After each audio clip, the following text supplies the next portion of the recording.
This program is brought to you by Pay Global.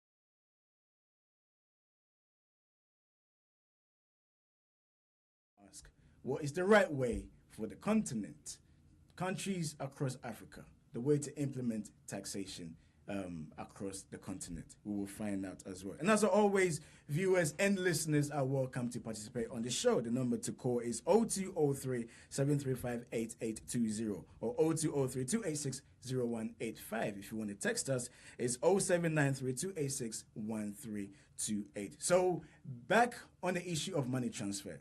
Before we go into the discussion, let's take a quick report from Nyanyako as she gives us a good perspective on money transfer.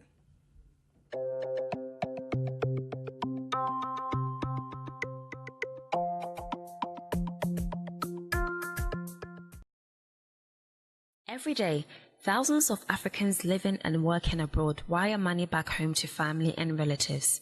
According to the World Bank, in 2015, remittances to developing countries amounted to $440 billion, with Africans living abroad sending back home an estimated $63 billion. Remittances can make up a significant percentage of some countries' GDP. An example is Somalia, which receives $1.4 billion in remittances annually, making up 23% of its total GDP. But what effects can remittances have on some African countries' economies? There is evidence that transferring resources such as cash can reduce inequality and poverty. Africans send money back home to help pay for things such as education, food, shelter, health costs, and even maintain small businesses. For thousands of people in Africa, remittances from relatives abroad are their lifeline. And according to research by the ISA World of Labour, remittances can ease the credit constraints of unbanked households in poor rural areas, facilitate asset accumulation and business investment, and promote financial literacy. It's very helpful for a lot of people. In fact, a lot of people depend on that's their only source of real income. So it's good for the economy, as far as, helping people survive. However, the effects of remittances on Africa is not all positive. By leaving Africa, migrants are creating a deficit in labor supply, which negatively impacts their country's GDP. There are concerns that reliance and dependency on remittances abroad can adversely affect labor supply, which can stunt the economic growth of the receiving country.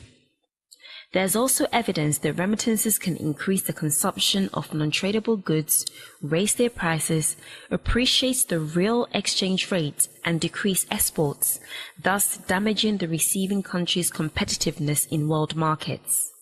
However, with weak economic growth recorded in Europe, coupled with low oil prices, a report released by the World Bank in April this year shows that global remittances decreased in 2016, but also predicts that decline will recover by the end of 2017, with global remittances reaching $444 billion.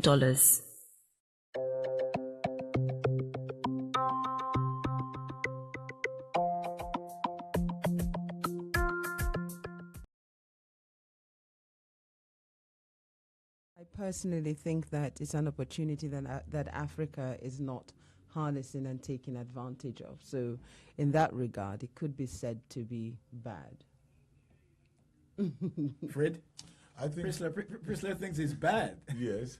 Okay. Right. I mean, from my perspective, we have very good evidence to suggest that international money transfer has quite a significant impact on Africa, because the funds that are channeled to the continent, those that have gone through the prescribed route have been recorded and have been seen to have contributed significantly to the gross domestic product of certain African countries, because we have wide array of evidence, even from World Bank, where they compute those data and seem to suggest that it is quite a significant. Fred, I hate to interject right here. I know you're making a lot of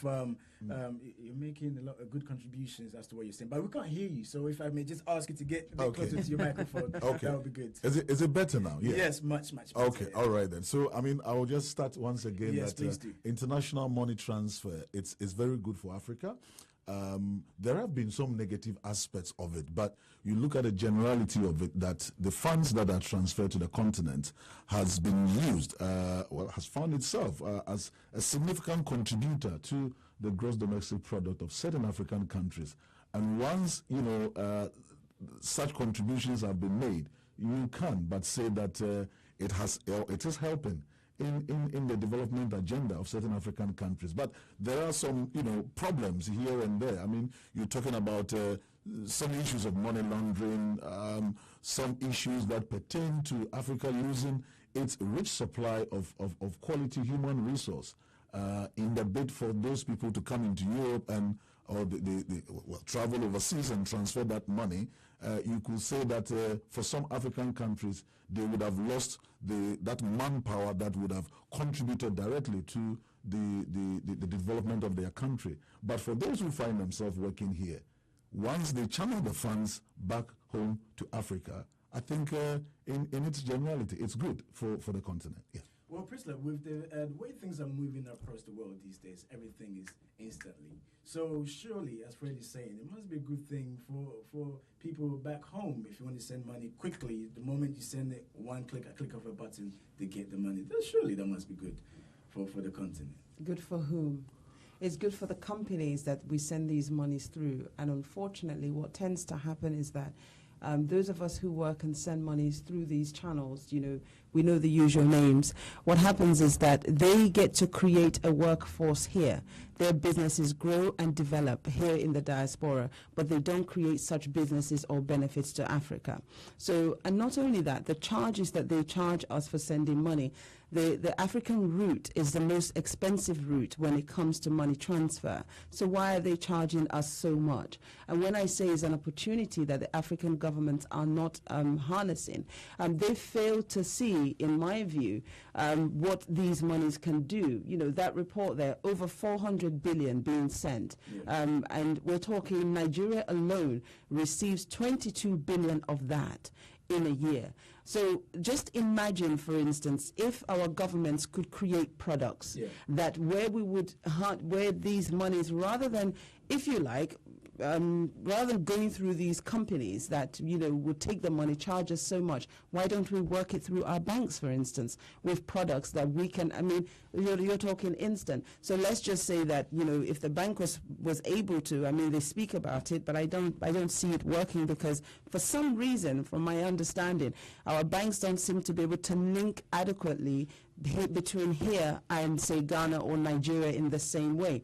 So just imagine if we created products where I had a bank account here in the United Kingdom, let's say for argument's sake with the Bank of Ghana, and I can pay my pounds into that, and it's a diaspora account, for instance, as they call it, and you can withdraw that pounds back in Ghana at the same value. That will be more beneficial to the economy of Ghana because there is somebody that's doing a job in the bank in Ghana that will get paid as a result of that. We will then narrow down the middleman in between that charges us so much of that money where they never invest it back in Africa, but they invest it naturally with themselves. You can't really blame them to an extent because it is their business after all, but the fairness is not there. So in as much as yes, it sounds great, but when you consider the amount of money we're speaking about here, I think they need to do a lot more for the countries that are, that they're benefiting from. That's just why I think, no, it's not such a great thing for Africa.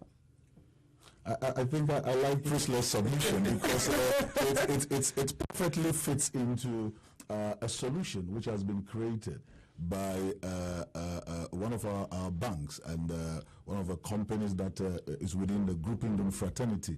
We have a bank in Ghana called GN Bank. Okay. And in collaboration with another UK company called GN Money UK, they have a platform, okay? They have a platform that integrate the transfer of money between overseas. Now we're talking about the United Kingdom and Ghana, like you are saying, where this platform, it's a platform called the Pay Global. So the sender of the money has a linkage between their bank accounts that they have in Ghana with GN Bank and this platform, where the funds that are so in effect, once the money is placed here, it can be accessed in Ghana. Absolutely. Well, you see, now that works better. Yes. And you know, with these money transfer companies, my biggest gripe with them is their lack of investment.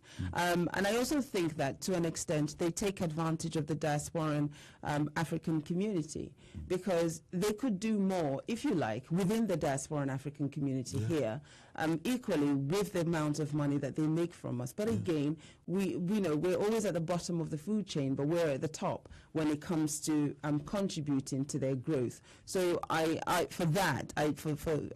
just don't think it's as good as it could be. Before we go on break, Fred, Priscilla did touch on it in terms of cost. Yes. How come when we're sending money to Africa, we tend to pay more than other countries? I think, and that is where Priscilla's point even becomes more important. Over the period, you can see that the players in the money transfer industry have been the traditional ones. And of course, we can't mention names here.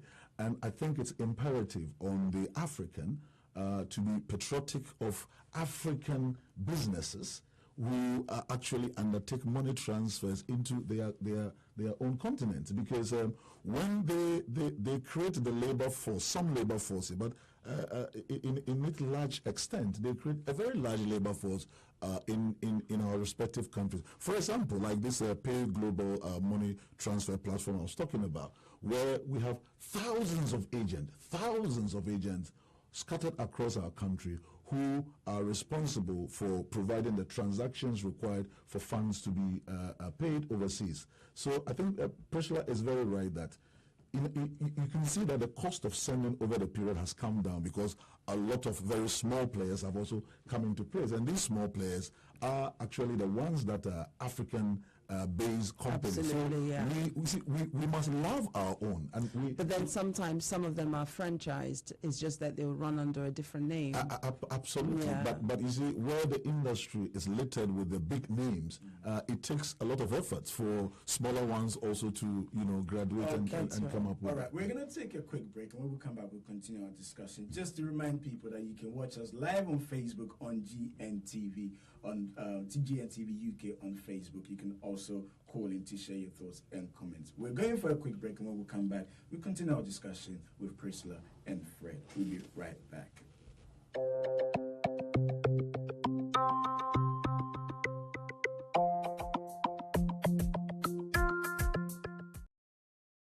Majority of you only pay attention to us after years of unremittent persistence and rejections, whilst we challenge the way it has always been done. We have made courageous decisions many of you wouldn't dare dream, forgetting you can live it when you dream it. Wake up with an idea. Research the egg out of the idea. Write a massive business plan. Raise money and create business. Wave goodbye to friends and families, as your life is now your business. Stick with it, even on the bad days. Following your massive expansion into a worldwide domination, retire to your favorite highland or go back to step one and wash, rinse and repeat. The CEO's Chair, showing on GNTV UK.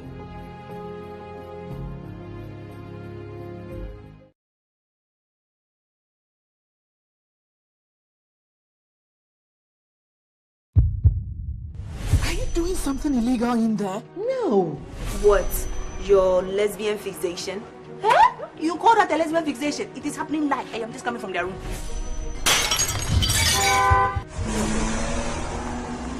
Rama, this cannot continue. We cannot continue hiding our true feelings. Hey, why are you locking the door? He who carries the load knows his weight. So what do we do now? We bang on the door till she opens it. What the hell is going on? We just came out of that room and what we saw there didn't even come close to 2 women. You know, sometimes the trap doesn't catch the prey you set it for. Why Solombi? These girls are becoming troublesome. Are we supposed to tell our clients to wait so we go buy shampoo? We deliver to our clients irrespective of our challenges. I shall be back. You won't get rid of me so easily.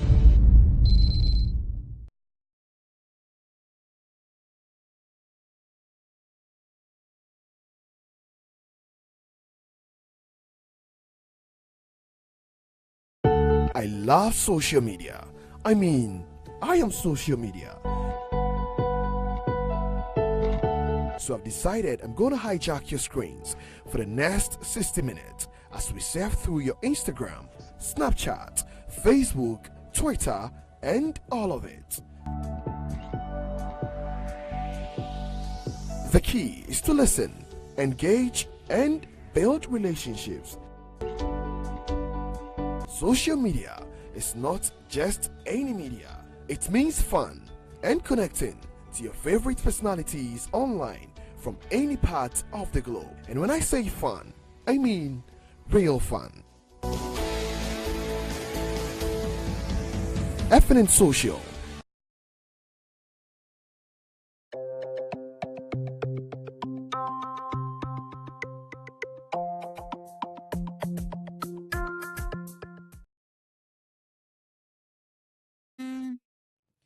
Hello and welcome back to Talk Africa with me, Jones. Our guest in the studio today is Fred Manu. Fred Manu is a business liaison manager for Group Indum, and also Priscilla Noakpo.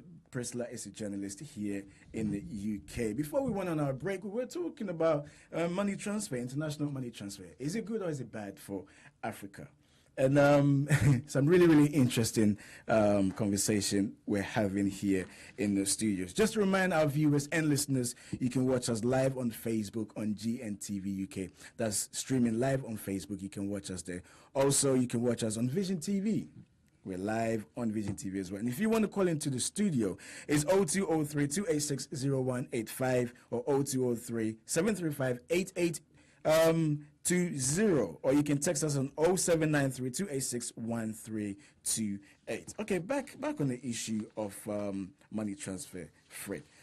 With regards to the cost, again, I like the cost. I like talking about the cost. Yes. Priscilla did mention that the amount of money that's made by the companies, if they could invest in the diaspora, especially whether in Africa or in diaspora, it will help. So I wanted to ask, because I did put a message out and people were asking, so how did they make their money? How did the companies make their money? Yeah. Of course, the process of sending money itself comes with some incidental cost. And you have, for example, like Priscilla was saying, you would have staff to pay, you have processes to complete, which will require some payments of money, and you also have to have a platform that actually pays the money to the final recipient at the other end. Remember that the funds that are actually sent does not physically leave the country, so it has to go through the traditional banking system. So literally somebody is pre-financing the payment of the money somewhere, and when you pre-finance payment, you will either have to borrow the money or must have your own equity. And if you're talking about millions of dollars, then you would know that institutions that are involved in the process of money transfer would have had some arrangement with other financial institutions would come at cost. I mean, they would borrow money and pay. So there's definitely some element of cost. However, Priscilla is right that over the period, because the players in the industry have only been the traditional ones, they seem to have formed a sort of a cartel.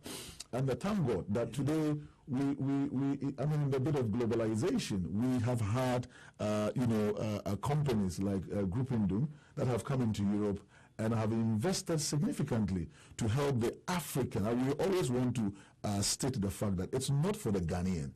Because if you're a Liberian right now, we have banks in Liberia, which belongs to our group. So you are able to facilitate your money transfer through our platform. If you are from the French-speaking West African countries, we are also able to facilitate. So, Priscilla, it's not all that gloomy. It's just that we need to also have time to educate our prospective clients that there are solutions. There are really solutions, and it's important that we know that we need to research and find the appropriate solution. But for us, we have the solution. But I think you see, when you say it's not all gloom, I agree. But that the solutions that you speak of are only sort of should be known to governments and like companies like you mentioned. For the average African, it's a great thing because they get to send money with ease and pay a fee, and their relatives get it nowadays in an hour or what have you. So to them, it's great, it's fantastic. But it's the missed opportunity that is the gloom. From my standpoint, it's a missed opportunity by the government, because I think when you consider a 22 billion income, that's more than sometimes in some of the African countries. It's a lot more than the aid that they get, as we heard from the report. And it also contributes a huge percentage to the GDP. So why aren't these governments harnessing these opportunities to create employment, to support businesses' growth and development? Because that's a huge amount of money, and they would rather go to get loans and so on, because they're not utilizing the opportunities that comes with a 22 billion income that you're not literally working for, that's coming through your system every year. That's where I see that's my bad when I say it's bad. Okay, let me take one quick message from Cynthia. Cynthia is saying, this is to you, Fred. Why is there a limit on how much people can send? Yes, thanks very much for that question. There has to be a limit on how much we can send because of incidences and issues of money laundering. Because, wherever you have a system where people can transfer money across borders, you will also have the bad people trying to transfer illegal funds. And that's why it's called money laundering. They try to wash the money through the system to become clean at the other end. So they put it in soap and water? No. So there's a laundry process that goes on trying to transfer criminal funds. You need to explain that. Yes, I mean... because I never quite understood it when I used to hear about laundry. And now I get that. You need to break down what it means. So money laundering is dirty money. So for the money to be claimed, to be used outside, to buy goods and services, to invest, is it physically dirty? Well, you mean money that's not in the system? No. Money that's we don't know where it's come from. Of course. So money that we don't know its source. And money laundering, the source of the proceeds could come from all forms of social vices. Okay, so probably there are cartels that are into prostitutions, cartels that are into human trafficking and drug money. Thank you, crime-related proceeds. So all of these are classed as dirty money, and as we said, physically dirty, maybe spiritually dirty money, and the funds have to be channeled through the normal financial system or the banking system. So the process of channeling it through is what is called a laundry. You're just washing the process, clearing the debt. So in effect, once it goes through that channel, absolutely, it's part of the system. It's part of the system, and then you can no longer question the source. The source sort of disappears. Absolutely. So that's the laundry. That's the laundry. So the whole thing is that there has to be a limit on how much has to be sent, and there are limits. I mean, for example, in Ghana, you can transfer $10,000 in a year without documentation. Government sees that you can do that without any problem. But if you want to do anything more than that, then you have to provide documentation to prove how you got the money. But if the funds are for you, why will you have a problem proving it? So there is a need to some extent for caps to be placed on the process of funds transfer, and it helps all of us. But when it becomes also too much, then it's sort of stifles the process of transferring money and development at the end of the. So I hope it answers Cynthia's question. Okay, you can also call in. The number is 0203-286-0185 or 0203-58820, or you can text in on 0793-286-1320. Ep3, we're asking the question today: is money transfer, international money transfer, is it good or bad for Africa? Okay, Fred. Now, I mean, a lot of people do transfer money, as the report stated. Is there a way in which, if there was a platform, because people that tend to send money, one as for, if it's not for business purposes, sometimes it's for funeral and other things.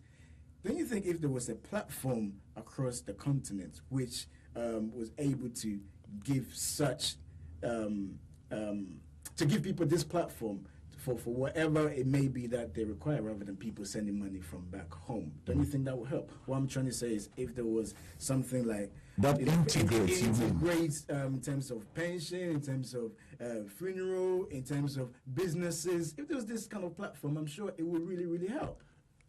It will help, and I'm happy to let Priscilla know that there is such a platform, Priscilla. We have a platform where the platform is linked to your bank account, and that platform also enables you to buy insurance.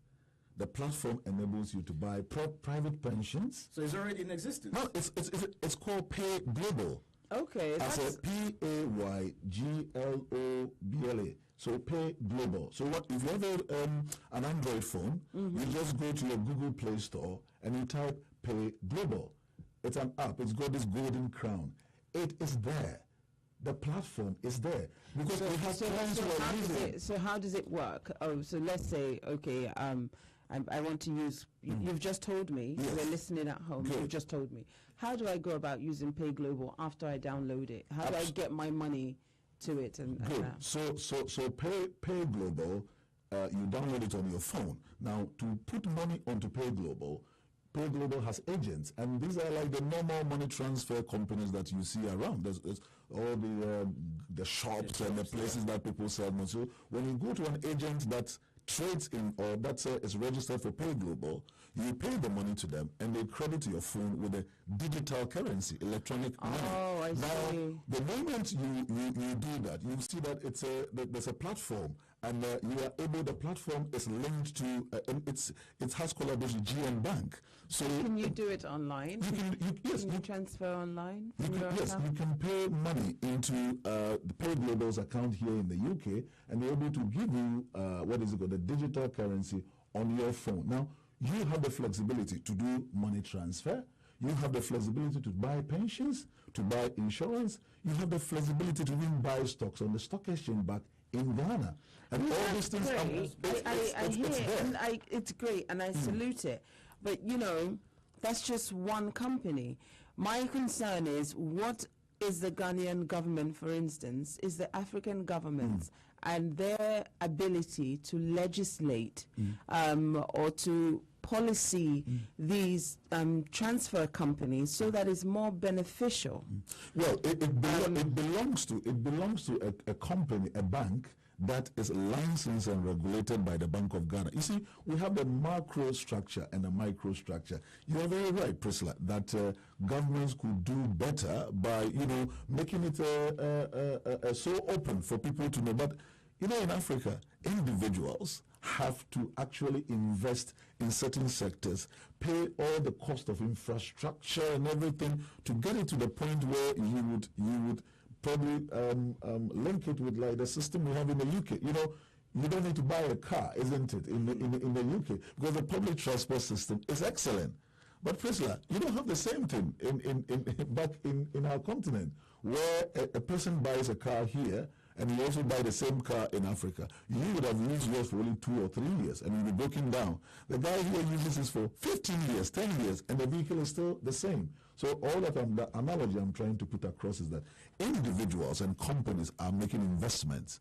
And an example of so government needs to legislate. Government needs to legislate. I mean, government needs to support. Government needs to support the private sector, which is always seen as an engine of growth, to come up with such innovations. Yeah. And it really helps. It is there. It's there. Yes. Okay, Fred, I've got a message from Michael. Michael said, Fred mentioned about insurance. Can you please touch a bit more on insurance, Michael? Insurance. Yeah. Yes. So from Ghana. Yes. With insurance, anyone who opens a bank account with a GN Bank get automatic 1,000 Ghana cedis free life insurance on the account. It's a fact. No. It's a fact, yes. So if you open a diaspora account with GN Bank, you get 1,000 free life insurance. It's a fact. Now, also, here, you'll be here, and it's a natural thing to have news from Ghana that, someone is dead, back, you've lost a loved one, and for most part, what happens is that these things do take us by surprise, even though there are things in life which will happen. So I also know of a company called GN Life that has a funeral policy. It's called Passage Plan. So once you are in the diaspora, you will be paying small contribution, about £2 a month or £3 a month for, let's say, a 10,000 Ghana cedi sum assured or a 7,500 sum assured, which is paid to you when you lose a loved one. See, Priscilla, the solutions are there. And I think you're very much right that we need to do more by providing that information, so providing a platform for people to probably even go online and read about it rather than maybe hearing it for the first time on television. Okay, I'd just like to remind viewers and listeners again, you can watch us live on Facebook, GNTV UK. You can also send your message there as well, or you can text in the studio. The number to do so is 0793-286-1328. I'm still joining the studio with Fred and Priscilla, and we're talking about international money transfer. Is it good or is it bad for Africa? Michael has sent us a message, Fred. Michael is asking, can Fred please, accord the tail end of what Fred was saying about the funeral arrangements, can you please touch upon that for me? That's from Michael, Fred. Okay, so the summary of it is that for one time or the other, we may lose a loved one, probably even ourselves. And it's a subject no one wants to talk about. Yeah. Now, we can plan towards that, rather than it taking us by surprise. So for us to plan towards that, somebody must take upon themselves the risk of paying us a lump sum when the eventuality happens. So that somebody is a life insurance company. And what I know is that we are talking about a life insurance company that has the credibility and has been able to facilitate the process. So we have GN Life that has this passage plan, which is specifically developed for the African in the diaspora. So if you're in the diaspora and you have loved ones, all that they do is that you will be, let's say, a main policy holder, and the policy allows you to put on it as many as 10 people. So you can do it for yourself, your spouse, your mother, your father, your father-in-law, your mother-in-law, the whole family, literally, up to 10. You put them on one policy, and each of them, depending on their age classification, pays a very small premium over there. So you could insure your family for, let's say, about maybe 20, 30 pounds, 50 pounds a month. And Priscilla, it's good. And the maximum, I think you asked me, is it like open to everybody? Yeah. The main policyholder's age, the maximum will be 59 years. So you can be 59 years and you do it. And for your mother or your father, the maximum age should be 74 years. Okay. So it really helps, Priscilla. One more question from Nick Norton. Nick Norton is asking, is the pension contribution a voluntary scheme, and how do I get my children and parents on? The pension contribution is a voluntary scheme. Okay. It's a private pension, which you can take, of course, in addition to what you already have. So the platform is there for you to be set up on a private pension. Look, anyone who wants to know much about this, they will have to contact the group in Liaison office. And I'm sure my host, maybe I don't have the right to put out numbers, but he will provide that information. So people can actually call in and be able to be provided with, because they deserve to know that such solutions are. Yeah. And I can see Priscilla is almost becoming a desire. She's nodding her head because she can't believe that such solutions actually exist. No, I mean, I said it. I welcome it. I welcome the fact that this solution does exist. I did say at the very top that why I don't think it's a good thing per se is because these solutions do not exist in the general and Africa doesn't benefit quite as much as the companies that originated from here whereas we're the biggest contributors and we pay so much more. We always seem so penalized. We seem to prop up most companies around the globe, in terms of using their services. We pay so much more than everybody else in everything, which is quite unfair. Yeah. So I think some of the solutions that are they're not like limited to a particular company, but the generality of it is that I think as Africans in the diaspora, we need to research more. There are many good companies that are in the system now that facilitates a swift and efficient transfer of money the onus to is on the companies Africa. to let people know that they exist and the benefits of their existence. Absolutely. Because if they, and that's the other thing we don't do so well. We're not very good at advertising. Yeah. Okay, on that note, we bring this segment to an end. We say a very big thank you to Fred, who's a business liaison manager for Group Indum in Europe. When we come back from the break, we'll be joined by another guest, Joseph Uchiano, who is a political analyst from the nation of from our continent. When we come back, we'll turn our attentions to our next topic of the day. We'll be right back.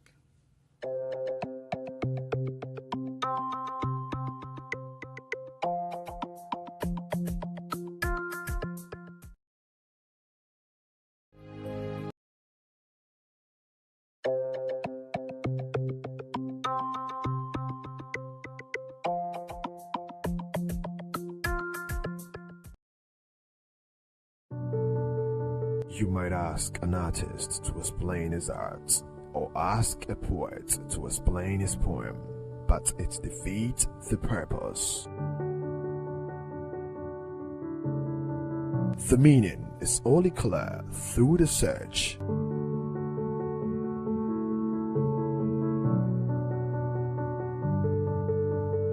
Painting is the silence of thought, the music of sight.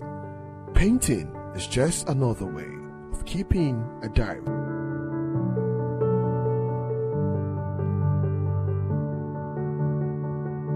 If we could say it in words, there'll be no reason to paint.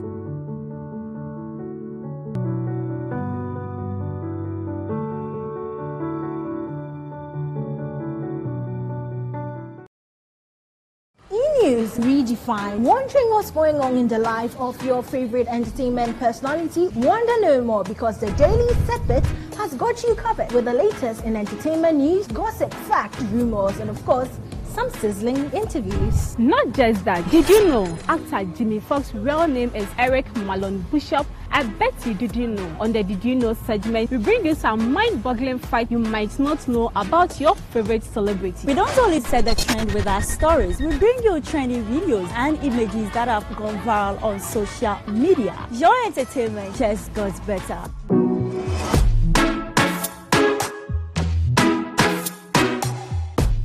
Majority of you only pay attention to us after years of unremittent persistence and rejections, whilst we challenge the way it has always been done.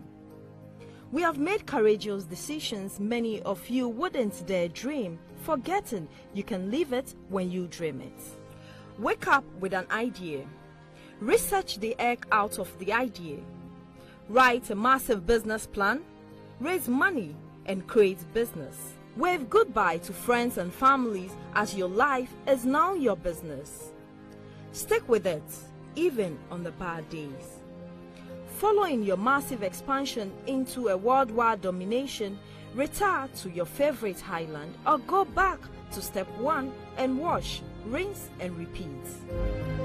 The CEO's Chair, showing on GNTV UK.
8820. If you want to send a text, is 0793-286-1328. After this segment, we'll turn our attentions to our main topic of the day. But before we do that, let me start with you, Joseph. Yeah. What topic have caught your eye this week?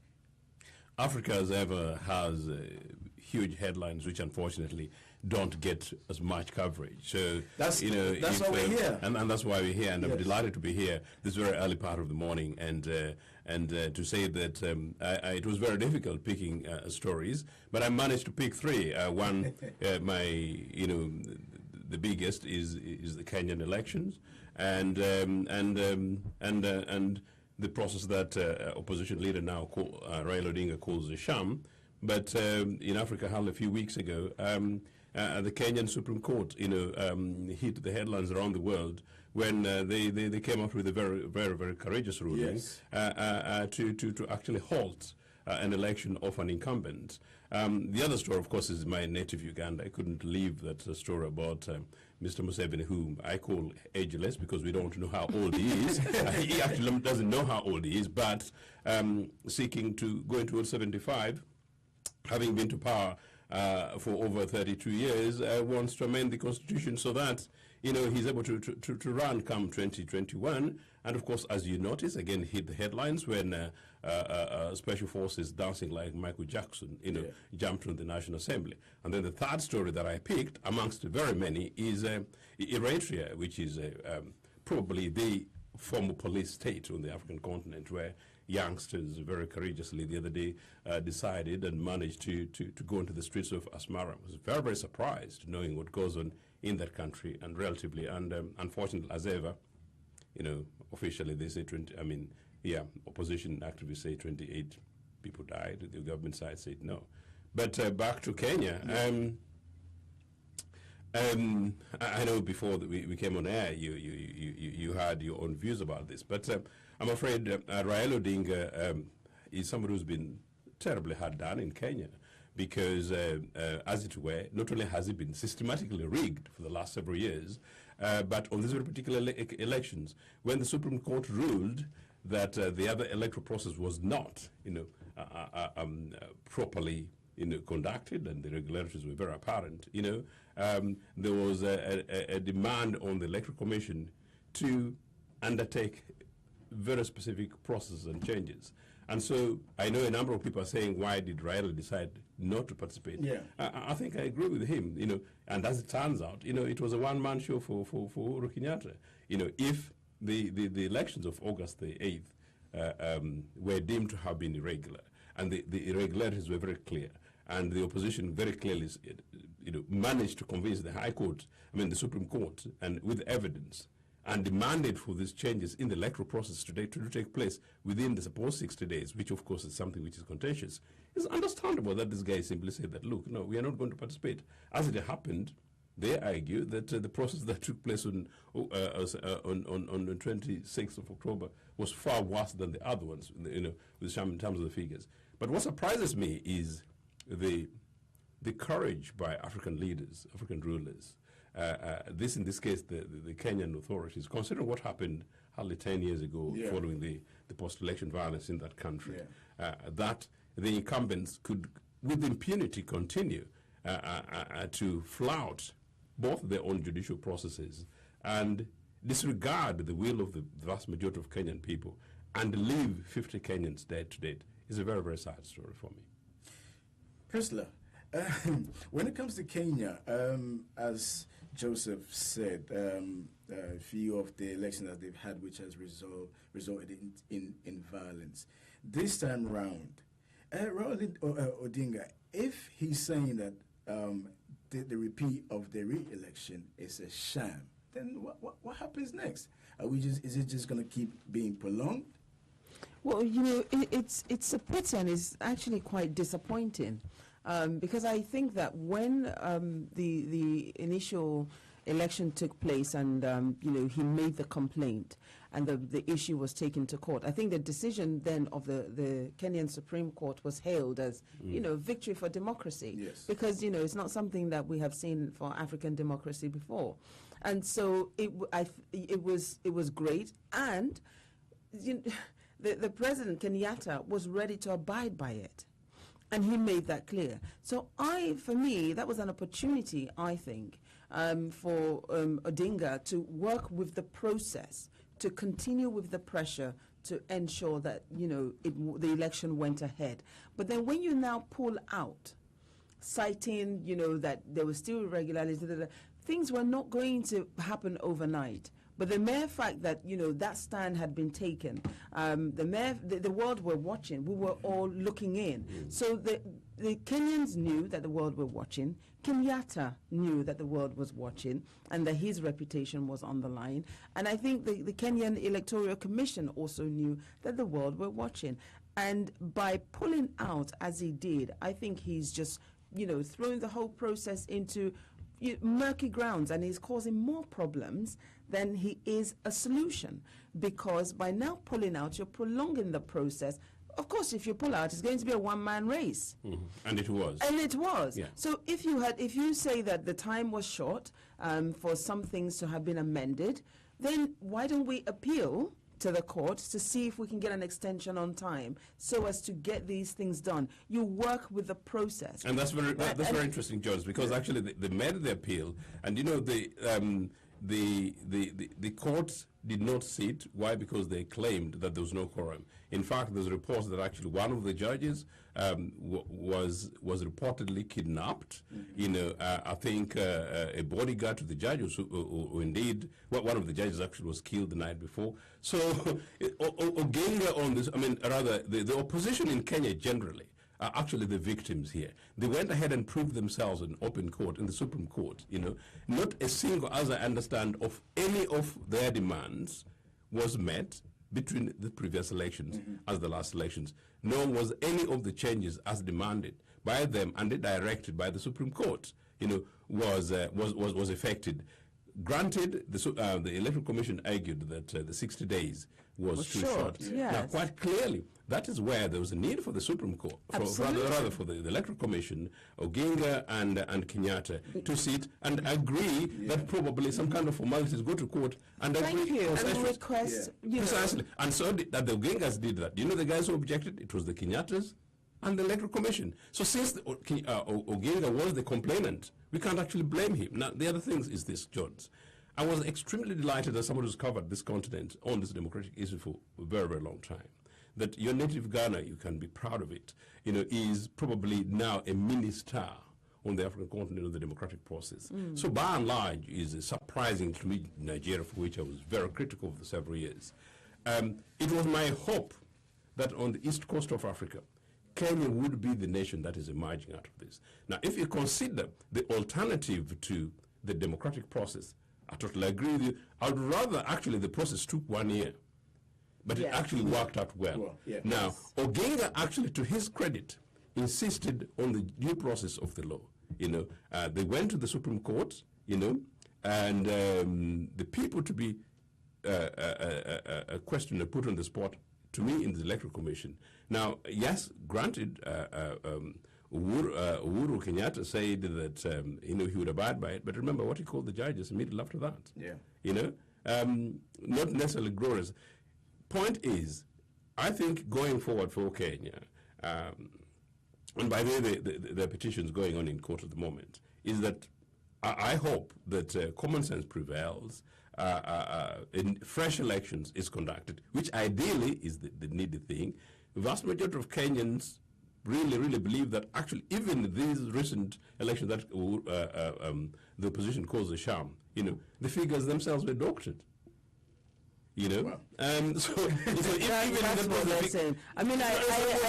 It's actually fact. I understand that. I think actually, in all honesty, it's actually unfair on Kenya, because when you consider what had happened in, was it 2011, 2010, where they had that referendum and they were beginning to tidy up their their democracy and tidying up how they govern, and this issue of corruption and accountability had come very much into question, and they had put some regulations in place that said if you're found to be corrupt, you will lose your position and actions will be taken and so on and so forth. So you know, this is very much a kick in the teeth and a reverse on that process, because Kenya was beginning to be seen as, you know, coming forward now, as you said, for that East African, you know, bastion of democracy. It was starting to work within that process, and so for this whole murky, you know, muddy electoral process that we have just seen to have taken place, especially for Uhuru Kenyatta as well, I think it's, you know, it's a shame and it's unfortunate. Indeed, and if anything, the democratic process. Sorry, indeed, actually, one of the commissioners who's actually sought asylum in America, you know, she returned, quote, America was typically diaspora, and many of us, as it were, in that in the political settings. She quite clearly reveals that you know, many of them basically are either in the pocket or by the pistol, in quote, of Uhuru Kenyatta and the security services. And I think one thing is, if you consider the number of people who've actually died in Kenya since the August elections, up to 50, all of them have been in the hands of security services, not violence. Not violence, and you could actually say in the street by you know, opposition forces, or indeed perhaps opposition versus the other. So quite clearly that. So in terms of impunity, considering that Kenyatta and Ruto, you know, the president and vice president, are just people who just about managed to escape ICC, is extraordinary. But I want to say something. I want to say something very quickly. It is very clear that the governments, Western governments, particularly Britain and America, in a way, have their own interests. They've really not been particularly partial. Maybe it is time for them to be able to take a position, because don't forget that actually... Why should they take a position? What happened to African Union? Because of interest. Where's African Union? But you're right. Good question. Where's African Union? Yes. Let me take one comment from Yagozi, saying, why is the West eager to change Kenya's political landscape? Give the Africa true democracy like they gave us in Libya. Okay, I think he's trying to talk about the influence. Yes. Right. No, but then another question was, during the Kenyan election, I mean, the international observers all came out and said it was free, fair election. And that's what I was trying to say. Quite clearly they were wrong. And as the Kenyan Supreme Court itself proved.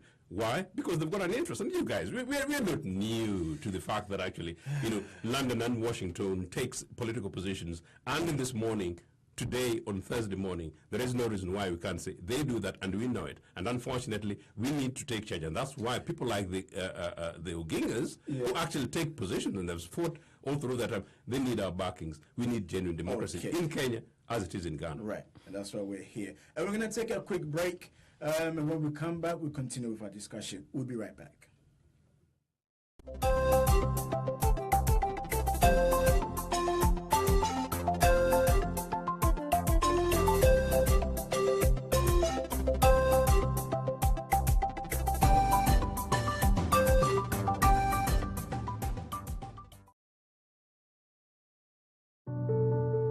You might ask an artist to explain his art, or ask a poet to explain his poem, but it defeats the purpose. The meaning is only clear through the search.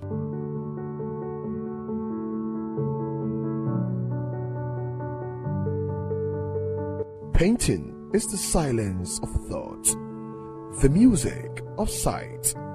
Painting is just another way of keeping a diary.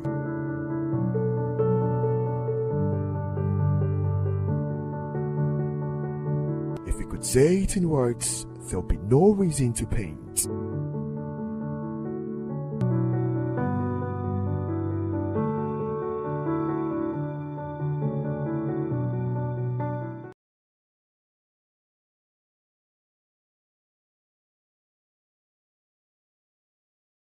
News Redefined. Wondering what's going on in the life of your favorite entertainment personality? Wonder no more, because the Daily Setbit has got you covered with the latest in entertainment news, gossip, facts, rumors, and of course, some sizzling interviews. Not just that, did you know actor Jimmy Fox's real name is Eric Malon Bishop? I bet you didn't know. On the Did You Know segment, we bring you some mind-boggling facts you might not know about your favorite celebrity. We don't only set the trend with our stories, we bring you trending videos and images that have gone viral on social media. Your entertainment just got better.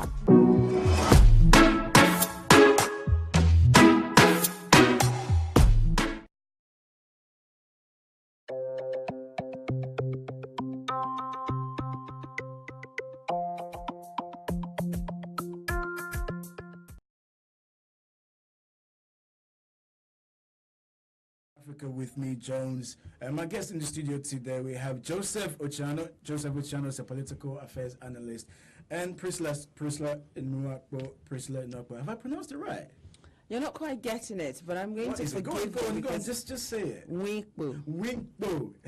All right. Don't worry, I'll teach you. All right. We'll learn, because we all learned how to say Gorbachev. Absolutely. We'll learn how to say it. Priscilla is a journalist here in the UK.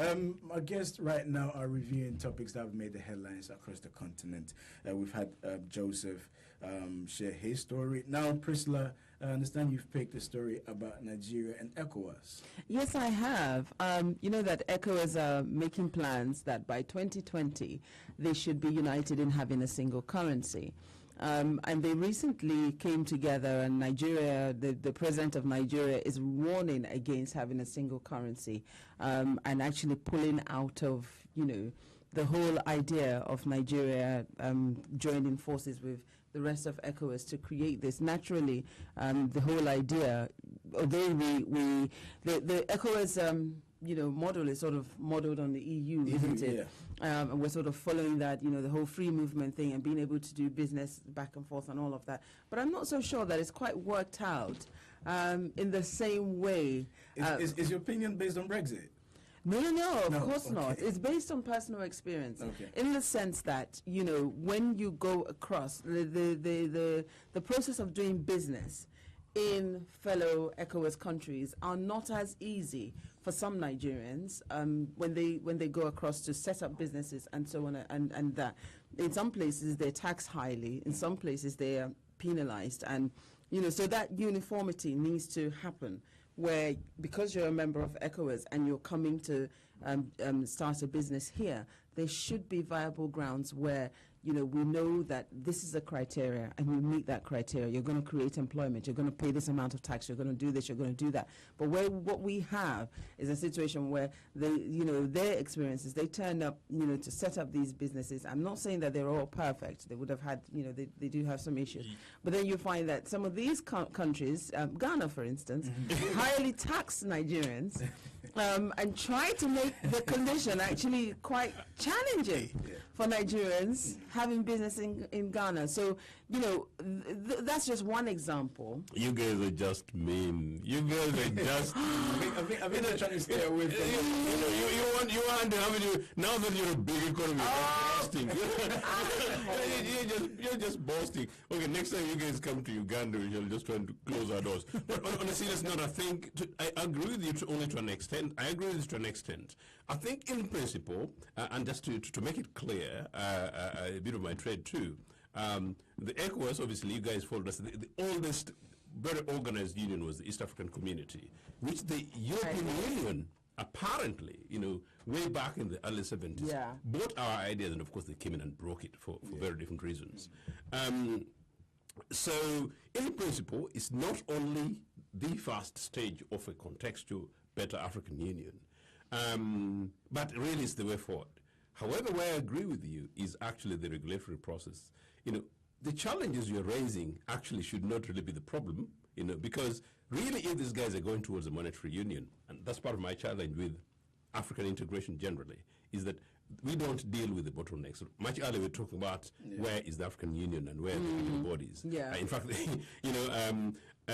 what needs to be done is that ECOWAS needed to agree, tax uniformity, across the region, so that by the time you come to monetary union, and monetary union is a fairly critical thing. By the time you come to monetary union, you've already agreed on these things: common borders, the entire process, the judicial and legal processes, including, very important, the political process. So the manner in which they actually dealt with the Gambia and who is the odd man out, is it Togo or things like whatever. All those things should ideally be regulated. I have actually argued that for African Union, there needs to be a convergence criteria, that we all go back. You're just not a member of ECOWAS because you share borders. You must meet certain basic criteria. The democratic processes, the political processes, your own domestic tax systems, and all these kind of things. And then you agree that on foreign policy you'll have minimum standards. That, I think, is the challenge. I agree. And without that, how then do we work towards a monetary union? Because if we're not able to establish these factors that you've said, they are key and they're very, very important. At the moment, I think just about the only thing that works is the free movement aspect of things. Which shouldn't really even be a matter of discussion. Really. It really shouldn't, because what again? This is the issue. Once again, it's the failings to harness opportunities by various African governments, because we don't have a lot of intertrade within Africa. We tend to, trade with Europe or trade with other parts of the world more than we do with ourselves. Maybe some of us just still have to sort out our cultural things in our heads that dress made in Paris is better than Ghanaian kenke. Can you imagine? So that is why, if we were thinking trade, if we were thinking about the economic numbers, and if we were thinking on that level, where it is more about the good benefits to Africa and not so much the benefits to individuals, which is what sort of informs or is the basis of most of our foreign trade that we do.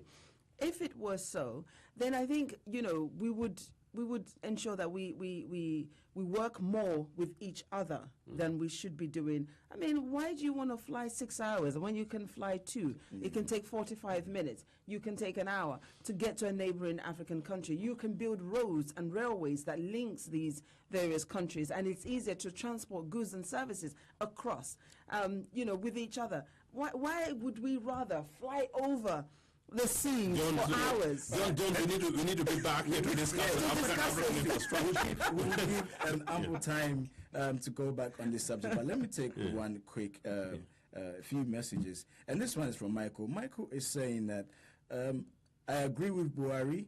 I don't believe in the ECOWAS. Since the freedom of movement, there's been a lot of crimes in my country. Okay, Michael did not put where he's Michael is talking Brexit, and I'm sure that is where you guys are.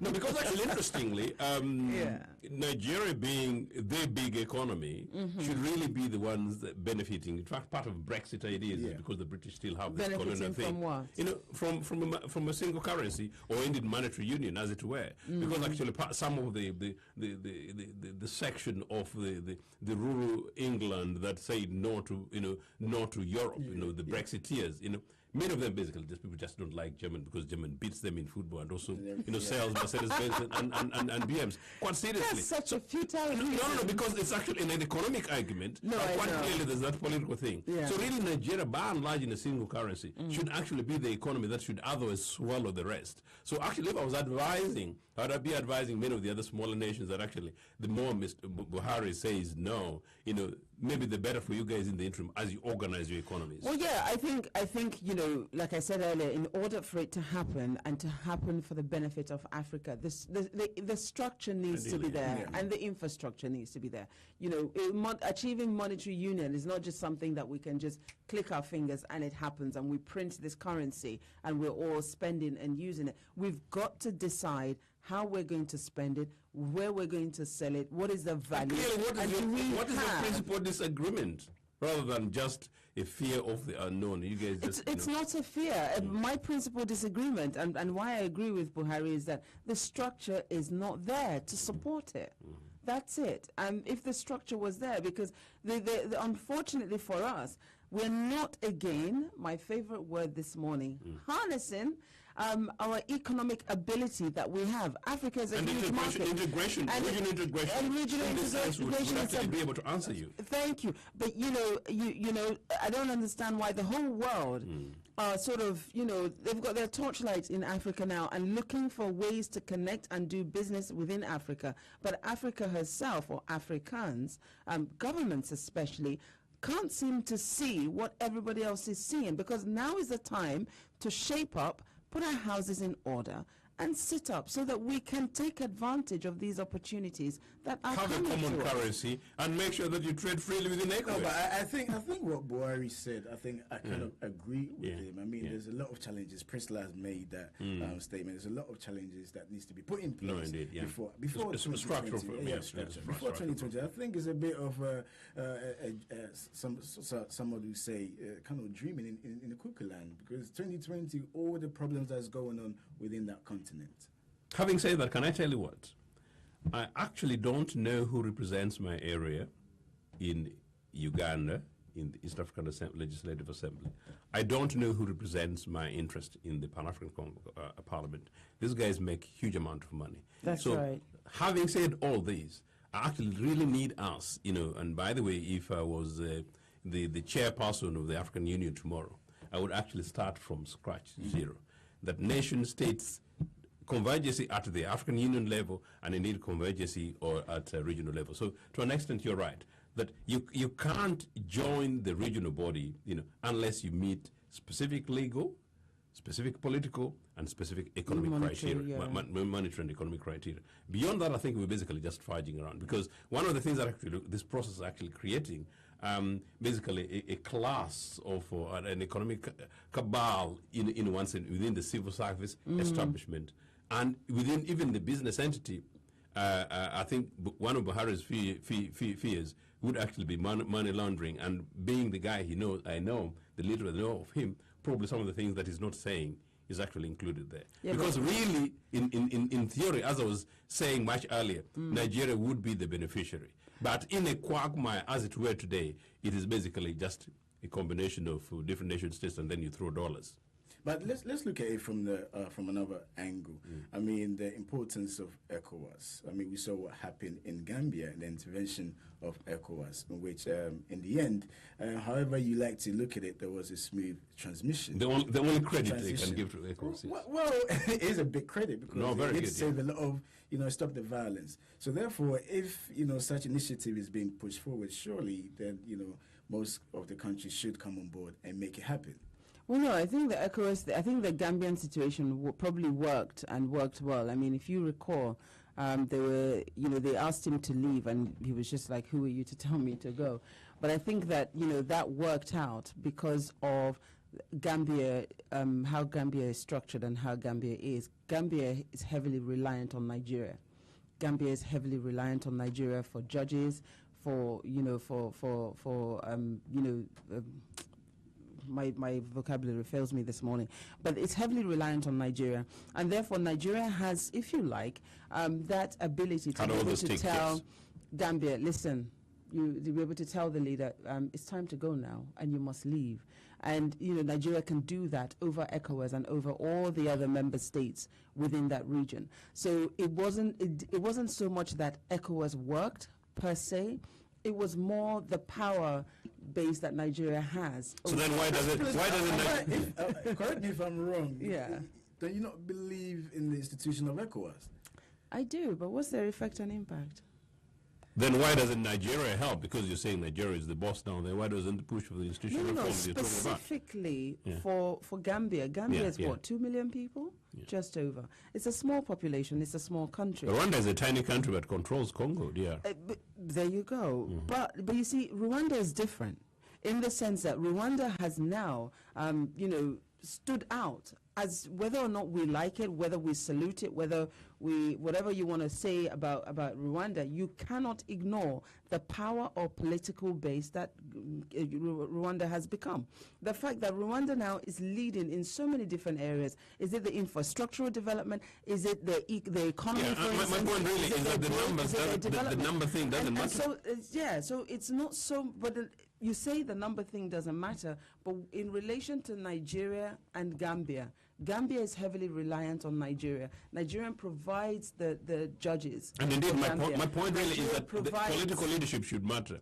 And since Nigeria has got the numbers, has got the size in terms of economics, and has got the political leadership, why doesn't Nigeria use its position to influence and push and ensure that ECOWAS actually works because in a Nigeria broader is sense? Unfortunately not standing as it ought to be standing. Nigeria herself doesn't have her own political structures or democracy running in the way that it should. It is not standing as the leader that she is within the region or of Africa, and thus there lies the failings. Because I think that if Nigeria was doing half of what Rwanda was doing, the region will be sitting up. The Africa itself will be sitting up. For instance, in so many different ways.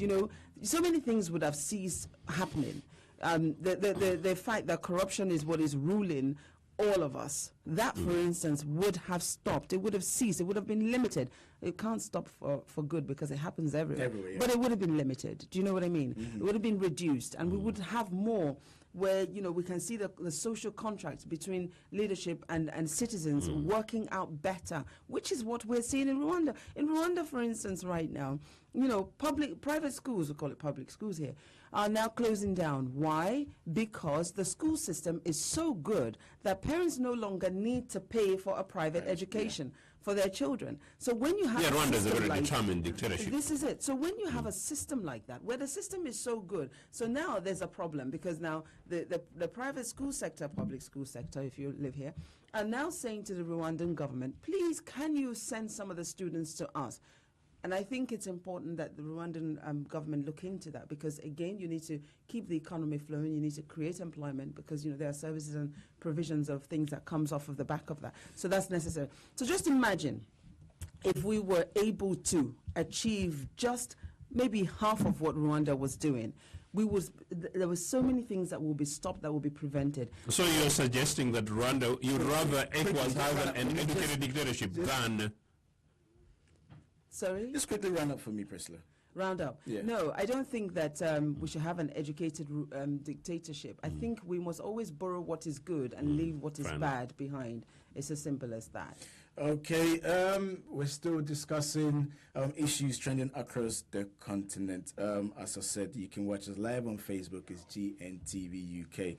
If you want to call in or send a text message, the studio number is 0203 206 0185 or 0203 735 8820. If you want to text us, it's 0793 206 286 1328. We're going to take a quick break, and when we come back, move on to our next topic, which is taxes. Everybody should pay taxes, surely. We'll be right back.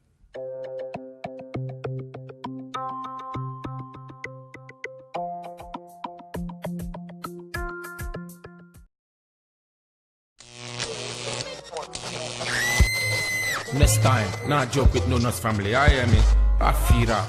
Foreigners are in deciding for us, what to do when it comes to our music. This is just so not cool. Charlie, just forget them. If you're not ready to pay our artist like $30,000 or $90,000, then where are we going? Talented case. You go see one kid can't they stay top. They do small acrobatics here and there, or people they clap. Why this kid get talent? How? Instead of beefing each other, Ghanaian artists can actually join hands together and promote themselves internationally.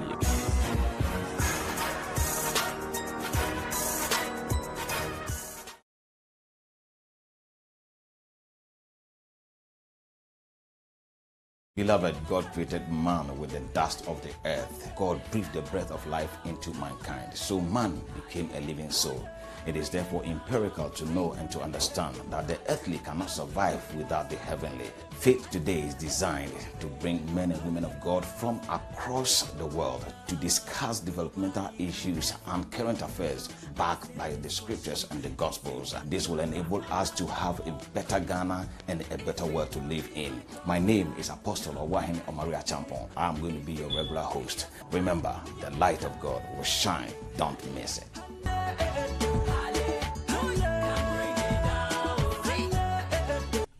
Death of African leaders.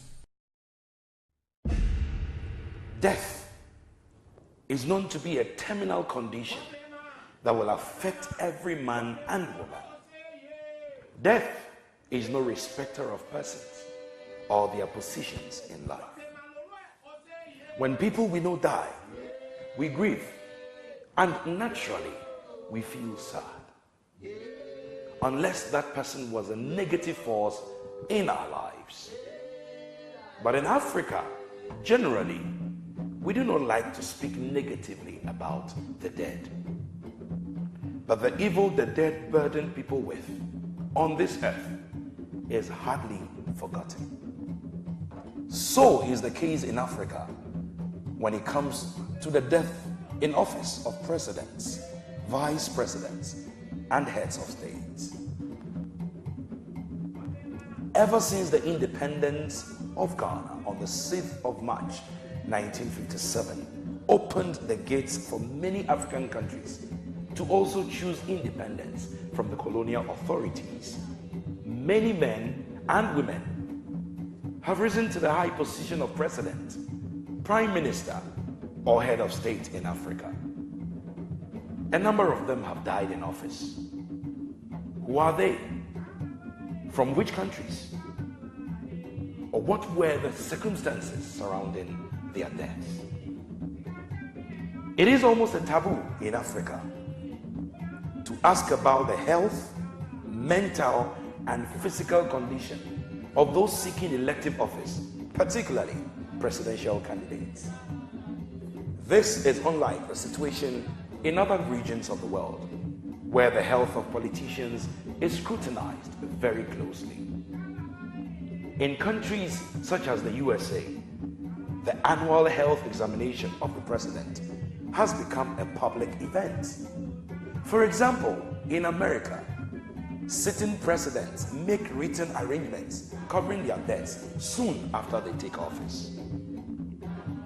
When the leader of a country dies in office, the implications can affect national priorities, development, and stability in many very negative ways. In Africa, it is always assumed that the leader will never die. We have identified about 38 deaths of African leaders, presidents, prime ministers, heads of state since 1960. Most of these deaths have had very negative implications on the countries, as some have died through violent means. Our objective is simple: inform, educate, and provide the means for Africans to see clearly what the history has been and move the people to pay attention to the incidents of death in office and its implications. Part 1 of our story presents the deaths of African leaders in office as a result of illness.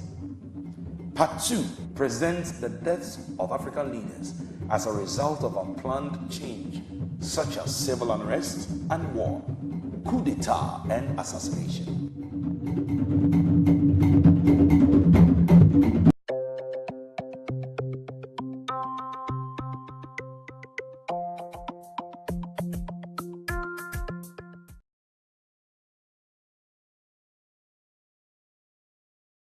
Back. You're listening to us on GN Radio, also watching us on GN TV and on Facebook as well. GN TV UK, we're streaming live on Facebook. Now we move on to our next topic of the day, which is taxes. Okay, so now take the decline in prices of copper in the international markets and the devastating effect it had on Zambia's economy. Okay, the hit was so severe because copper accounts to 60% of Zambia's exports. Ghana, a major exporter of cocoa, is also experiencing weak commodity prices, huge external debt, and significant fiscal imbalances. Right now, declining in oil prices have also left countries such as Angola and Nigeria gasping for breath. It's now clear that over-reliance on natural resources poses a risk to the development of sub-Saharan African countries. So the question we're asking today is, how does government successfully implement a system where they can successfully collect tax. Joseph, let me start with you. I think that much earlier we were talking about institutional challenges. During break, I was getting my mini shock about Nigeria. I had a huge amount of hope on Mr. Buhari, and in fact, I was one of the few people who gave him free adverts on television saying that the fast. Did you do that? No, I did. Oh Actually, my God. I actually said on a major international agency that for the first time I was supporting anybody associated with militarism, because I generally detest these guys. Because I generally thought that from his talk and some of the records that he had when he was a terrible dictator much earlier, that he would actually tackle Nigerian corruption. Because, and this is the context related to the story, to the discussion, that part of the challenges we face on the African continent, number one, in my opinion, is leadership. We need political and informed leadership in Africa. And that leadership must also include, if you like, an element of charisma, but really quite clearly somebody or groups of persons who come with an idea and run with it. And Buhari seemed for this big, complex, complicated, powerful, boastful nation state called Nigeria, which is big, our lead country. Is it because when he came in, most of his messages was against the fight against corruption? Actually, before he came, that's actually how he brought me in, about this thing about fight against corruption. And maybe some of his aides might have, made me cups of tea without me knowing that they actually bought seriously, because actually they bought me into me. So I generally believe so. Why? Because of my complete belief that Africa needs leadership. Number two, in that leadership, we need to sort out our institutional mess. Of all the big things on the African continent is the scourge about the dependency on external forces, donor aid and all this kind of stuff. Remittances that you guys discussed, my child, is a fantastic thing, because that is our own stuff, Africans taking back home. And obviously I have an opinion, we shall again discuss that another time. However, then when it comes to taxation, my nation state, Uganda, at independence, for 8 years, between 1962 and 71, when the British and Israel came and brought in Idi Amin, Gaddafi's friend, we managed to turn around a post-independence nation, grow an economy, open up schools, build hospitals, create industries, turn around an economy, and create a nation state so vibrant that fast forward today, you would say that in 8 years, we were building an equivalent of about 150 major hospitals equivalent of royal free. Most of those domestically generated resources. What is it? Our national wealth and taxation.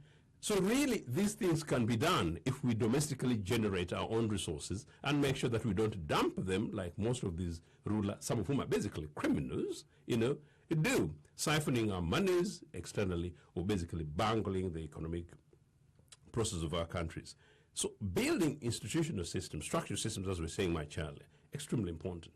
The taxation process is a commonsensical thing, that yes, Jones, if you work and you earn the 10,000 Ghanaian cedis, and because you're in the upper limit of taxation and yours is 30%, the 30% because of you, the other money goes and is collected automatically. The process is not very expensive, because some of these guys, including OECD guys, when they were having discussions about these things, were saying that, well, part of the bigger challenge is the cost of collecting. It is expensive because we don't have the processes and systems in place. It's a common sense administrative thing that the people who employ you should deduct this 30%, make sure that this money is basically go to the exchequer. So I think it's a process that can be done. Once we're able to do these things locally generated, we will actually have less dependence on external forces. But to do that, we need governments. But to do that, we also need our peoples, we having the culture to be able to responsibly be able to deliver. Joseph, you mentioned it's common sense. I mean, if we talk about since African countries gaining their independence, Ghana is 60 years now. It's common sense to know that there needs to be some sort of structures in place in terms for people to pay taxes. So why is it not being done? I think think it's not being done. The political will is not there, and I think it's also the failings to an extent in utilizing the taxes in the way that it ought to be used, because I think the taxes are, like you said, the structure is not there to collect these taxes, and the failings of that is simply because we have a system of governance where, let me take Nigeria for instance. We don't understand why it's important to collect taxes. Yeah. Primarily because, take a country like that where they sell oil. The income from oil is there. It comes to them. And because that money comes to them, they don't see the need to raise further income in other areas. They're not utilizing that to their best benefit. And as such, the processes and the structures are not in place to make that happen. And you also have this situation where the big companies, the international companies that come in, take full advantage because they can see that the structures are not there to ensure, and the negotiation is not done sufficiently where there's local content, if you like, or the demand is not placed on them to pay sufficient tax or to invest sufficiently in the country, and therefore you find that we're heavily reliant on this money that comes in and fail to be able to, use our tax systems adequately because we've got the population. Yeah. And if we could just learn how to structure our tax system so that it is more, again, beneficial to our country. We're not looking at leaders that are leading for the greater good of the country or for future generation. Unfortunately, they tend to be leading for themselves and for now.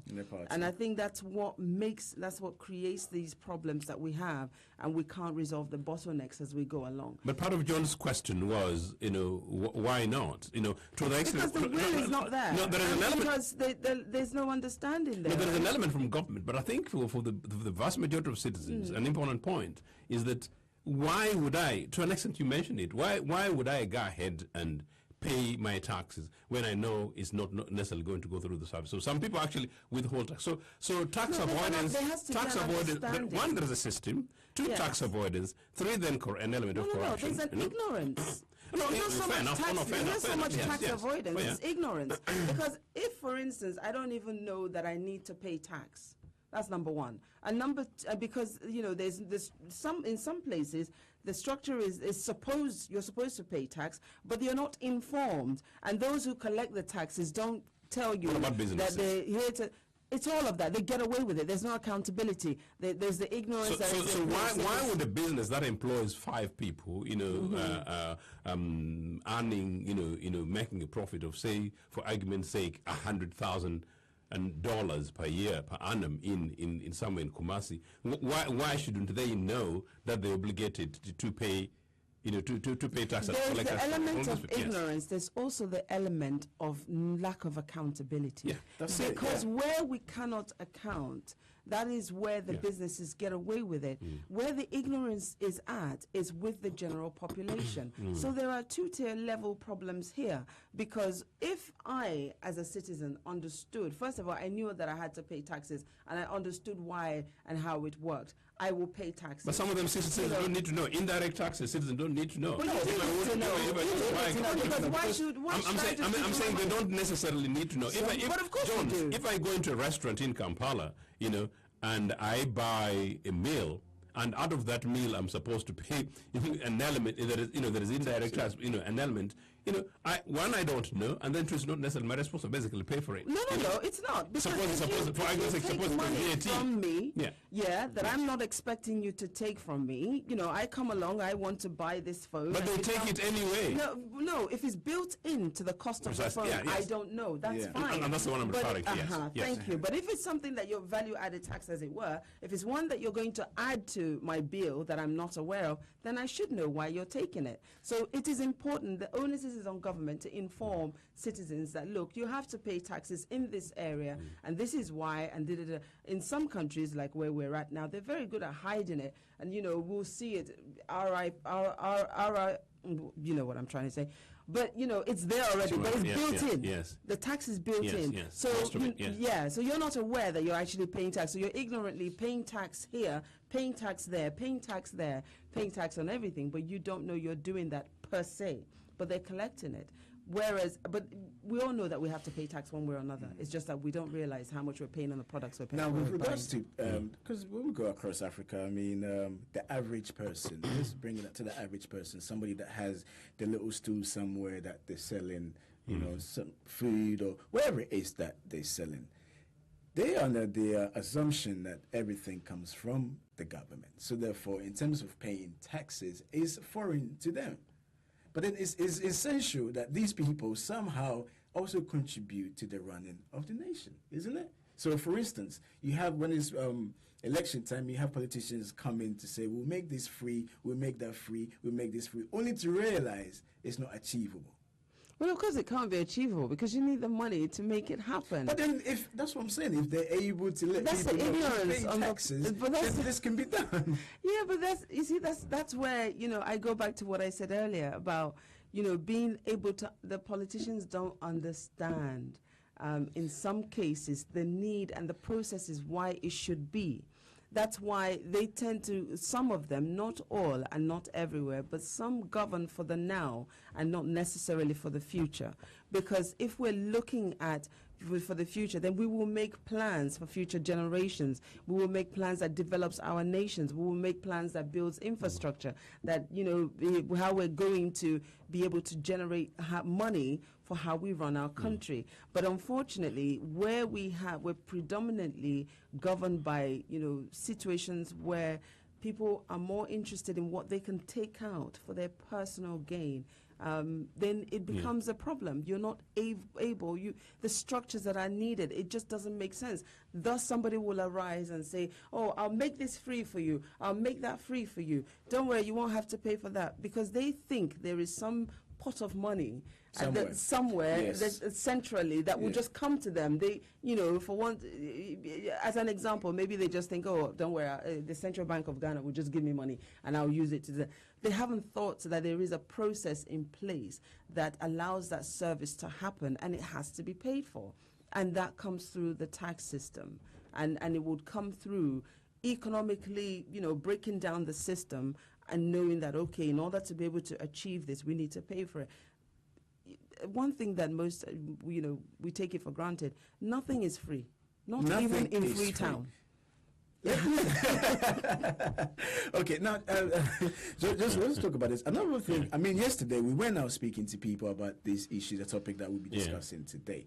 And funny enough, somebody mentioned, okay, how do you expect us to pay taxes when half of the population or a high percentage of the population are unemployed? Very good point. Very good point. Because in fact, I was going to come back to the point Ali raised about Nigeria and the oil thing. So basically, about the dependence on one source of income. So governments, there again, you probably put in governments. Nigerian governments, but successive, have actually been it's criminal. Actually, you know, they should have diversified the economies over the years and created businesses that just hold on for a minute. I have a caller. Let me take our first call. Hello, good morning. Hello. Hello, what's your name? Where are you calling from? Hello, it's Aite again. I called yesterday. I'm calling again. Yes, Aite, what would you like to say? I heard you ask a question about before elections, politicians come on and they make promises and then they don't fulfill it. Yes. And I think the issue with that is that it is all about accountability. Because as a people, you know, some of us back home in Africa, we're not accountable to certain things that we do. So when the politicians are coming and they are making promises, we don't actually believe they're going to do it. Some do, but generally there's a feeling that they're probably not going to do it anyway. Because generally people do that in the country, in sectors, in offices, in different structures, and they are not accountable. So the whole country, the whole continent, there is a lack of accountability. So when the president or whoever wins the election is not actually fulfilling their promises, there is no will to actually force them to do what they said they were going to do, because generally they don't do it anyway.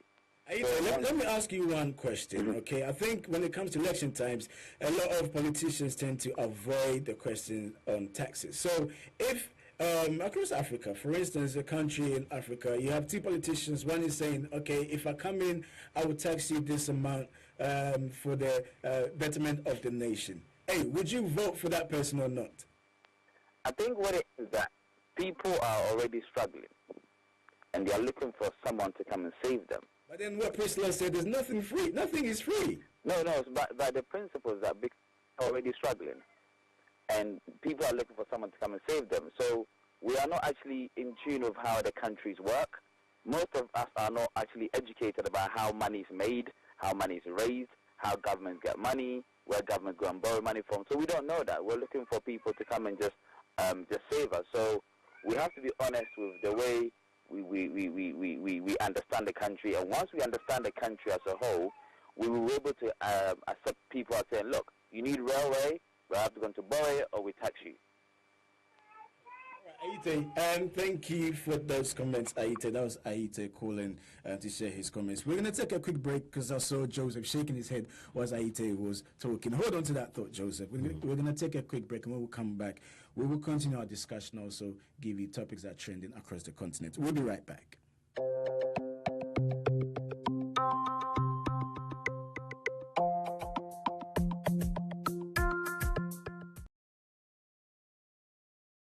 Majority of you only pay attention to us after years of unremittent persistence and rejections, whilst we challenge the way it has always been done. We have made courageous decisions many of you wouldn't dare dream, forgetting you can live it when you dream it. Wake up with an idea. Research the egg out of the idea. Write a massive business plan. Raise money and create business. Wave goodbye to friends and families as your life is now your business. Stick with it, even on the bad days. Following your massive expansion into a worldwide domination, retire to your favorite highland or go back to step one and wash, rinse and repeat. The CEO's Chair, showing on GNTV UK.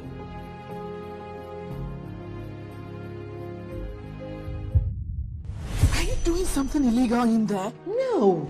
What? Your lesbian fixation? Huh? You call that a lesbian fixation? It is happening like I am just coming from their room.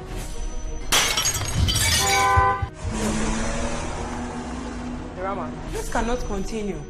We cannot continue hiding our true feelings. Hey, why are you locking the door? He who carries the load knows his weight. So what do we do now? We bang on the door till she opens it. What the hell is going on? We just came out of that room and what we saw there didn't even come close to two women.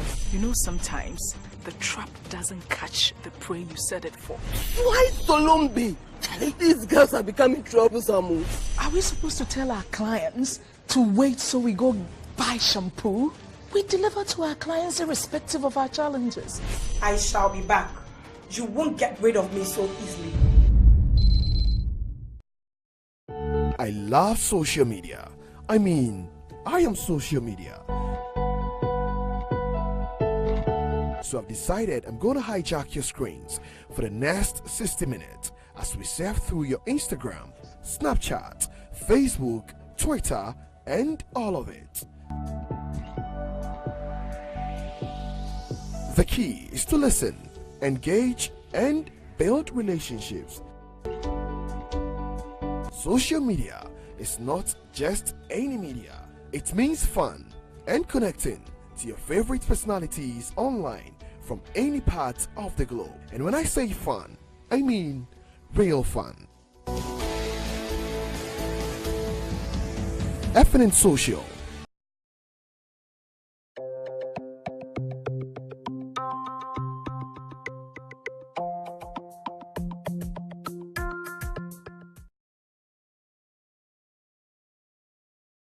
Africa. Just before we went on the break, we were talking about taxes. How successfully can government implement the collection of taxes? And we had Aite on the phone. Whilst Aite was talking, I realized that Joseph, you were shaking your head. Jones, all we need are systems and structures in place and leadership. Such as leadership and guidance. Yeah, I'm coming to that. Yes. No. Yes. And the systems is simply that, you establish tax collection processes which are known, clear, easy, and fair. The question our guest, our caller was referring to about the people in the villages, I think we underestimate the capacity of the ordinary Africans, particularly those ones in rural places. Yeah. Those guys know, and those guys tend to be the best and better politicians, by the way. Yeah. If you set up a system, for instance, the local markets that you're referring to, people who go to markets to sell their cattle. I don't know the systems in Ghana and other places, but they will tend to be taxed. In order for your cow to be sold, you'll have to pay some money. Those are those local market taxes. Mm-hmm. Where does that money go? Number one, if you're going to set up a stall in a particular market, you get taxed. Where does the money go? People with the local trading centers, which are now, there's increasing commercial centers in Uganda, they call them centers, and people think, boss, that is a development, which is very scary, But they're basically centers for selling second-hand clothes and people beginning to drink at 8 o'clock in the morning, which is very, very sad. Those are businesses. Some people are collecting monies for that. But they're not accounting. But they're not accounting for them, which to an extent may be the fairer point raised by the caller. But in terms of awareness that people know that these monies are being collected and their taxes, people generally do know. We need to make sure that we have those systems. These things go back to central government. That's why I'm trying to talk about systems and government and leadership.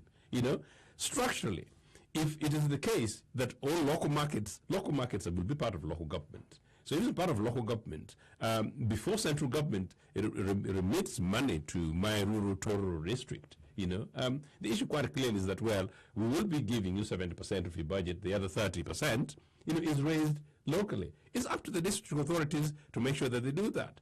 Before the district authorities get their monies for next financial year, they need to be able to account for 100% of the expenditure the previous year.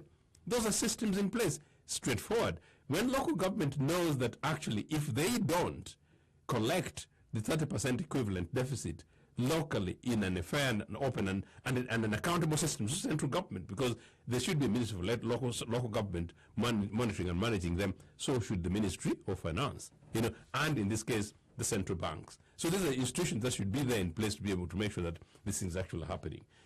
Those are the things, the systems that don't work. Now, those systems are not systems of ignorance. Those are systems of people who are educated. Many of them, and particularly you Ghanaians, I'm told that you're the best guys in designing proposal papers, and then Bakinabe, always just pick it from you and then go ahead and implement. So if we map that onto the African continent, we are very good. You guys, when we go to Geneva, we present long papers with some of the terminologies we pick from IMF and World Bank, and repeat, and we talk about them in such a bombastic way. The issue is implementation. Why? Let me take a few text messages and then we'll come back to this discussion. We've got one here from Sarah. Sarah is saying, I think systems are in place. However, whoever collects the taxes, whether it gets to where it needs to go, that's another story. Accountability. Accountability, yeah, I think we've touched upon that. Let me take one more from Michael. Michael is saying that I think if Africa or countries in Africa will collect taxes, we will stop depending on AIDS. Mm-hmm. Okay. Good. All right. Another good point there. All right. Let's take another one from Sylvester. Sylvester is saying that I'm watching you guys. Good show. In terms of taxes, what did he put there? Please, when you do send text message, try and be as very concise as much as possible. Sylvester is saying that we've borrowed so many times that even collecting taxes now won't make any difference to the economy. Okay, it will make a huge difference. It will make a huge difference. Oh, huge. Because it's income that we're not getting. Speak up, please. Oh, sorry. Yeah. It's income that we're not getting. So just imagine if we're taxing the population properly, as we ought to, and also taxing the multinationals that exist within our countries as well.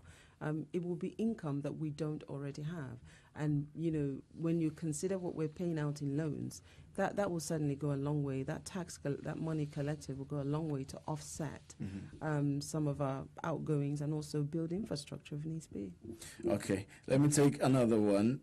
Another text message from Andy. Andy is saying, okay, Andy, please, like I said, I can't read everything. It's too long.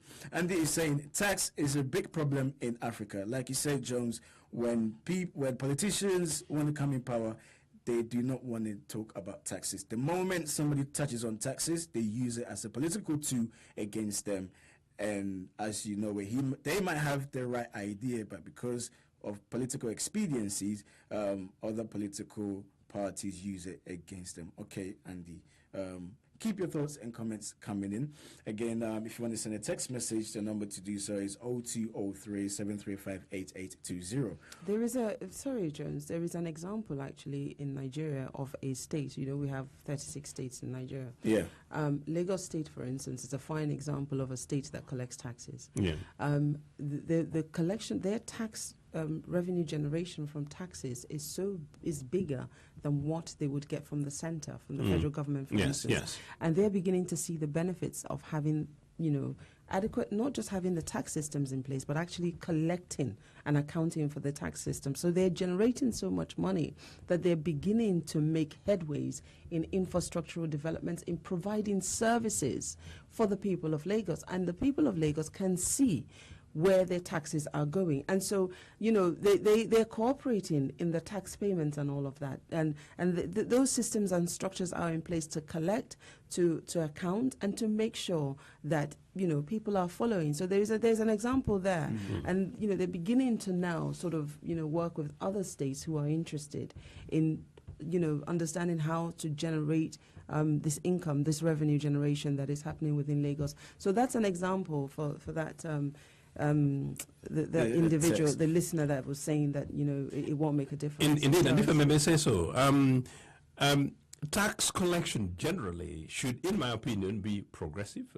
You know, mainstream common sense, center leftists like me would suggest. So really, what we are talking about is not really about focusing on guys who earn £10 per annum. No. You know, in rural Rwanda or Cameroon. No, not we are basically necessarily. talking about the big guys. So actually, in Lagos is actually a fine example. It is. Where if you target really the big guys, and by that even in Europe, you know, the bigger guys who dodge taxes and or who pay taxes. It's not just the bigger guys per se, but I think it's more people participating in the process of paying taxes.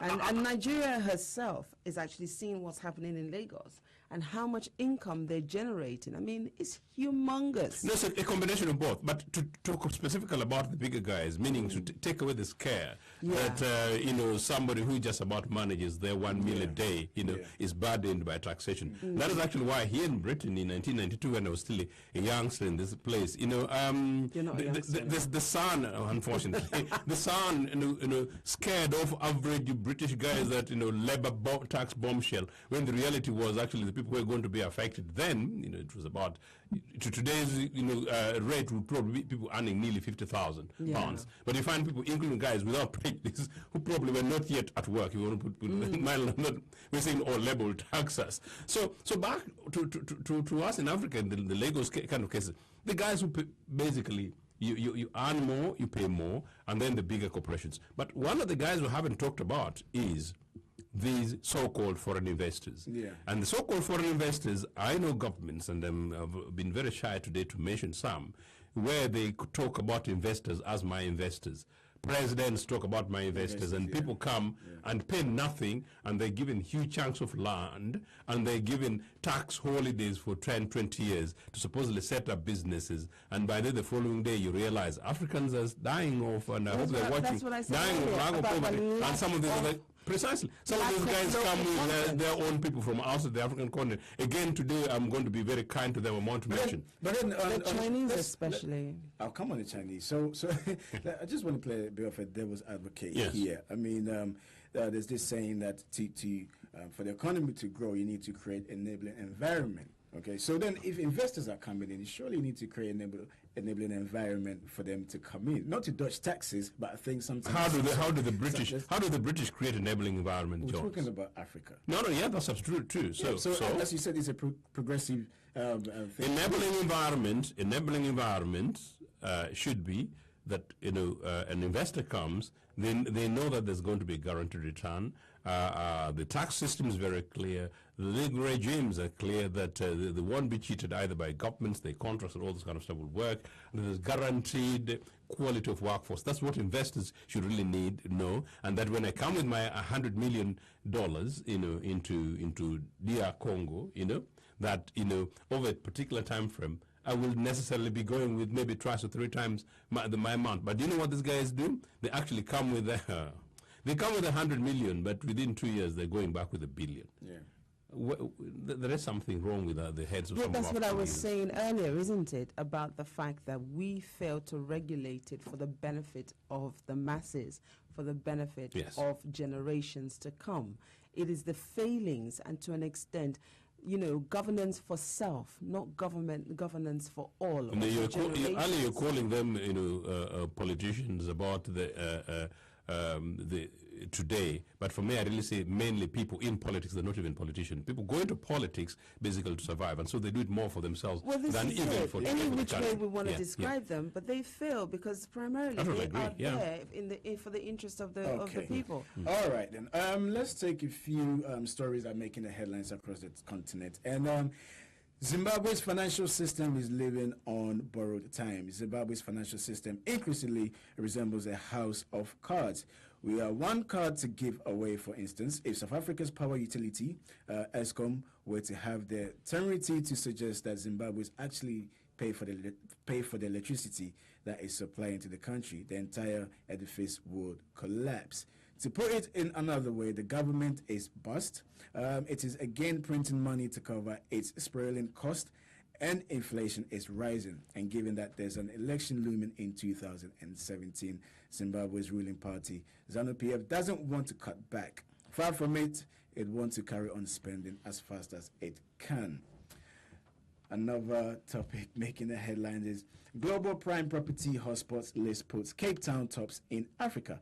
Cape Town tops the list of top primary properties hotspots in Africa, according to quarterly report by New World Wealth for the third quarter of 2017. I know you wanted to mention Chinese people. The Chinese mines in Africa provide better road, but not more jobs for locals. One of the most common complaints about large, often state-owned Chinese companies operating in Africa is that they bring in their own labor from China, hiring locals only for the lowest paid works. It is a claim that raises larger questions about how Chinese companies criticize for everything from environmental degradation to operating and living in their own enclaves. Okay, so that's a few of the topics that's making the headlines across the continent. I would like to say a big thank you to my guests who's joined me today. Priscilla, thank you very much for coming in this morning. Thank you for having me. And Joseph, thank you for coming as well. It's been great having you guys. Thanks for having me. Also, Fred, we had Fred earlier on to talk about international money transfer. Fred, also, thank you for coming in. And our listeners and our viewers, thank you. Thank you very much for calling in and also sending messages, the ones that watched us on Facebook. All right.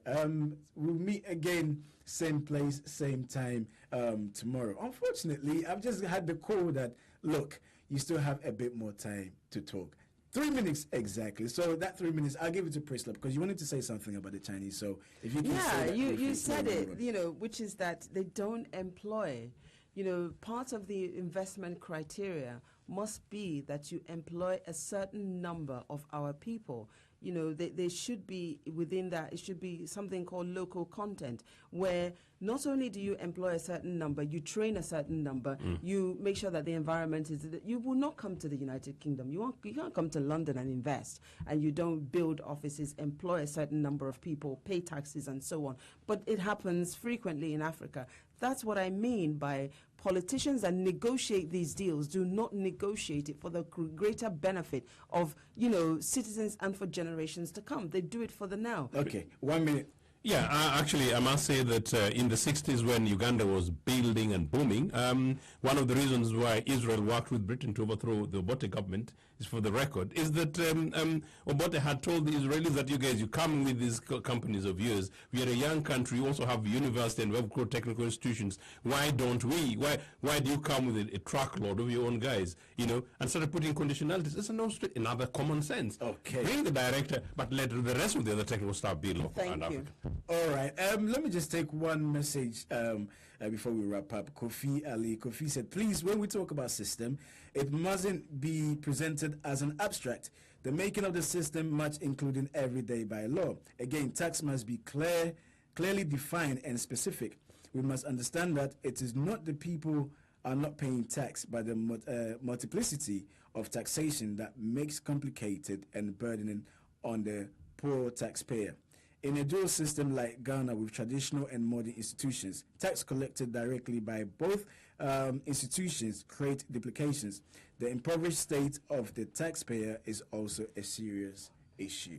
Okay, thank you very much for sending your comments there, Kofi Ali. Well, that's it for today. We'd like to thank our guests for joining us and also our listeners, the ones that also watched us live on Facebook. Thank you very much. We're done for another day. The next voice you will hear is the morning show on GN Radio. Till we meet again, same place, same time tomorrow. Bye for now.